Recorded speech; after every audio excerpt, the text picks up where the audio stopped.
Katy Perry con Marta de Baile en exclusiva solo por W Radio. Hola, how are you? Very pregnant. Oh my gosh. Déjenme decirles que Katy Perry ya va a parir en 5, 4, 3, 2, 1 y es increíble que podamos hacer esta entrevista para todos ustedes desde México hasta Los Ángeles con esta panzona divina. Oh my God, you're about to pop any second now. Well, let's not say any second, not while we do this interview.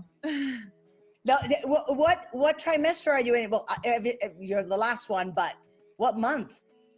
I'm in the third trimester. How about that?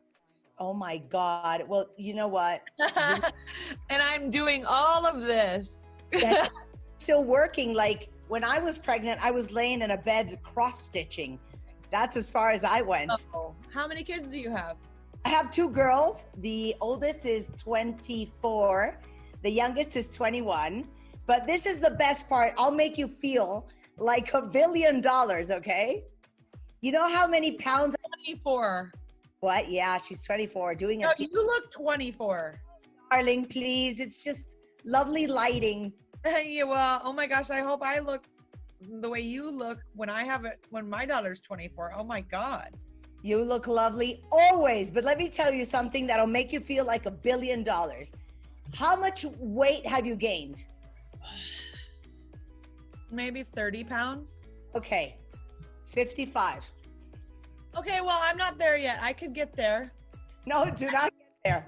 I mean, I know people that have gained 65, so I'm like, fine, that's fine. I was ordering pizza at like 11:55 at night during the last month, but everything came out fine. Oh my God. 6 months, girl. So What's that? I lost the weight in 6 months. 6 months. Oh my gosh. Well, yeah, I'm looking forward to being fit and, myself. I'm happy. Like this has been, it's been a lovely pregnancy in some ways. There's been some things that haven't been great about it. And especially, you're having your first child during a pandemic. That's interesting, I guess. I know. Are you But worried? you do what you can, right? Yeah, you do what you can. And I mean, being quarantined and pregnant, it makes everything slower, don't you think? Well, it did, but then it started speeding up. When you're in your third trimester, everything starts to speed up and get real. It's getting real. You ready to push? Yeah, why not? Do I have any other option? So do you know if it's going to be a natural pregnancy or birth or C-section or what? I'm going to try my best to be as natural as possible, but I'm not going to be a hero. Yeah, exactly. That's the best thing. That's the best thing. So, and I've got a really great partner that supports me.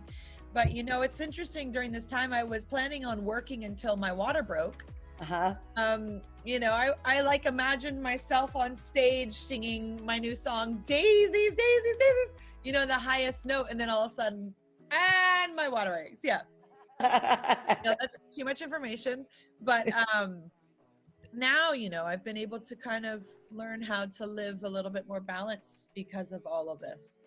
Yeah, no, absolutely. Well, congratulations on that, baby. Do you know what is it a boy? Is it a girl? Do we know? Girl. Is it going to be Pearl? Is it going to be Hudson? You'll see. Actually, we have some ideas, but we haven't decided because we think she should decide. And how is that? Well, she'll tell us. Like, We'll have we have ideas, and then you just look at her, and I think it's like if she's this or that. Yeah. You look at her and you go, oh, she's this. Oh, that's fantastic. Well, it's wonderful talking to you. So this is going to air throughout the whole country, and you have an amazing fan base in Mexico. I love them so much.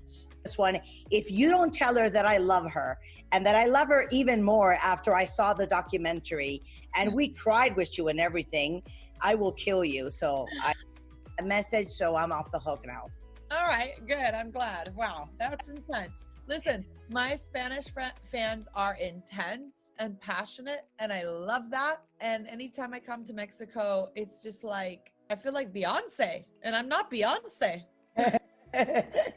No, they adore you. They adore you. Like everybody's going to be super excited when they see and hear this conversation. And now that the new single is out, Daisies, that I've been listening to and watching all morning, the video, I was like quite shocked that you even did that during quarantine. And I was wondering, where did she shoot that? I mean, where was she? Where did she find all those daisies? You know, it's so funny is I wasn't planning on doing that type of music video or making a raw or naturalistic video, but I had to do something. So I called up my friend who was 3 hours away from me, and I was in Santa Barbara, which is my hometown. And all of the hikes and the beaches have always remained open in Santa Barbara, different than Los Angeles. And so I saw a patch of daisies, I think they were. And I called her and I was like, will you drive up and bring your Super 8 camera, and we're going to just go outside and shoot something really, you know, guerrilla style. Kind of like back in the day when I used to do everything myself. I was in my nightgown and I did my own makeup and didn't do my hair. And, you know, I just made do with what I had, right? Yeah, and it came out great. Well, I think it's a beautiful snapshot of this moment and in my life. I didn't want to make a music video that said, hey, I'm pregnant in every single music video, because I had just released a song to kind of reveal that moment with Never Worn White. But you know, we all had plans and they all changed. So you got to go with the flow at this point. And I love what you said about, you know, the lyrics that, you know, you wrote them as another anthem for yourself after coming out of what, you know, had been like a pretty dark time. And on the show and everything we do, we love to talk about things in the raw and be so honest, because that's an amazing way to connect with people. And when you show your vulnerability, you make people feel that they're not the only one going through whatever they're going.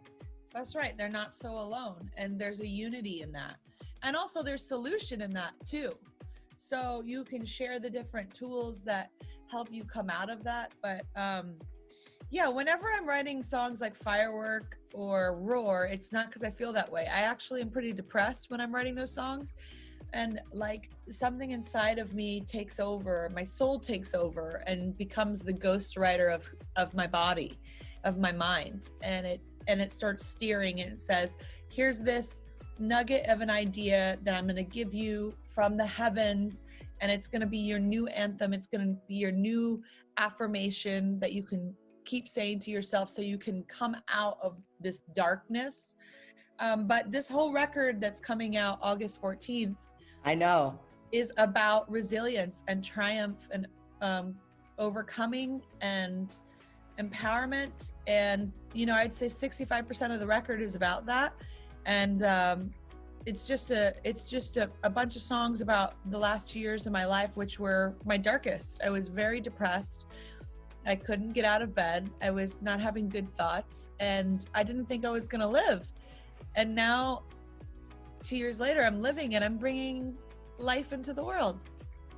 That is amazing. You know, everybody that I've talked to lately, from J Balvin to Lady Gaga, that's been like a constant. And I love that everybody is so open about this, because mental health is such an issue. And specifically on what we're going and living through right now, you know, all this craziness in the world, and nowhere to run right now. So you're facing yourself. Exactly. Sometimes that's not a fun feeling. Exactly. And I think that, you know, we've talked a lot about people that are, you know, borderline depressed and anxious and stressed. This is a perfect way to just go overboard, and how important it is for everybody to find their own survival mode and their way to go through whatever they're going. It may be therapy, meditation, writing songs, or whatever, to go through what we're going. So what is your go-to strategy in your dark times? Yes, I agree with you. And also, if you were depressed or anxious or feeling in a certain way mentally before the pandemic, it didn't go away, and it might have gotten really intense. Yeah.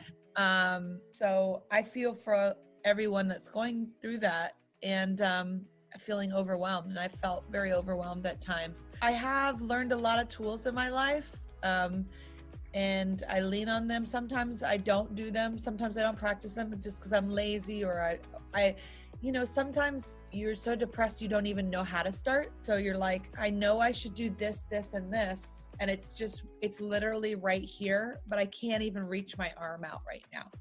Yeah.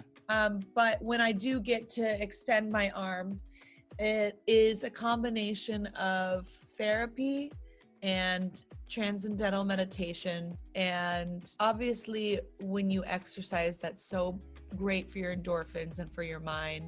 And I hate it. So don't worry. But I love therapy and meditation. And I go on like week-long intensives. So sometimes I'll, you know, I've been on a few of them in the past 2 years and really kind of gone very deep, done some real deep psychological work, and dug out all of the tar that's kind of like really, really, really deep. We always talk a lot about therapy and couples and things like that. And right now that I was listening to you, I was wondering, you know, your better half can either help you heal whatever, or he can make things worse. Yeah, the relationship, I heard something really cool. Relationships give you the chance to either repeat or resolve your old wounds. And relationships that are really true are very difficult because they highlight all the things that have yet to evolve inside of you. You know, when you're dating casually, it's cute, everything is perfect, you're perfect, he's perfect. But when you get into a real relationship is when the hard work comes out, because that person knows you better than anyone else, and they see all of your bullshit and they call all of your bullshit.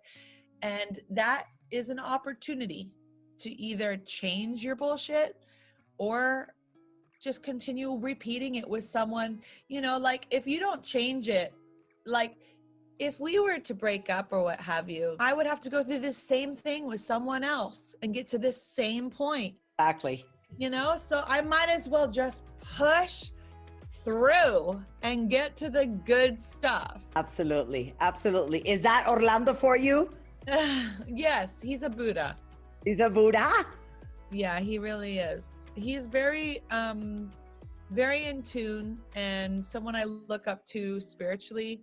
And, you know, we both have things about each other that are better, you know, or more evolved within each other. And that's why we are attracted to each other. I'm attracted to his spirituality. He's attracted to my chutzpah and zest for life, and the way I see things. But, you know, like with the record that's coming this summer, there's some love songs. There's one song on there called Champagne Problems, which is a song about like going through hell and, you know, digging out all of the problems, and at the end all we have are champagne problems, and that's a good thing.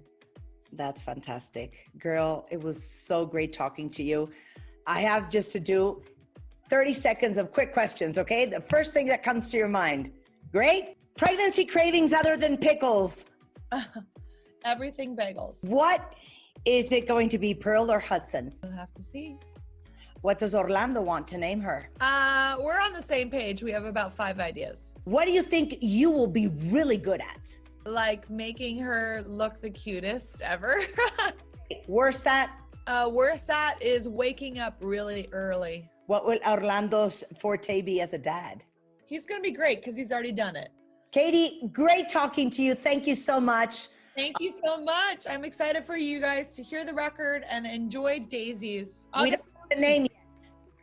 You don't get any names until they get delivered. No, yeah, the album doesn't have the name until it gets delivered, because I know a lot of fans are trying to make up a name. You'll hear both of her names soon. And the album. Yes, exactly.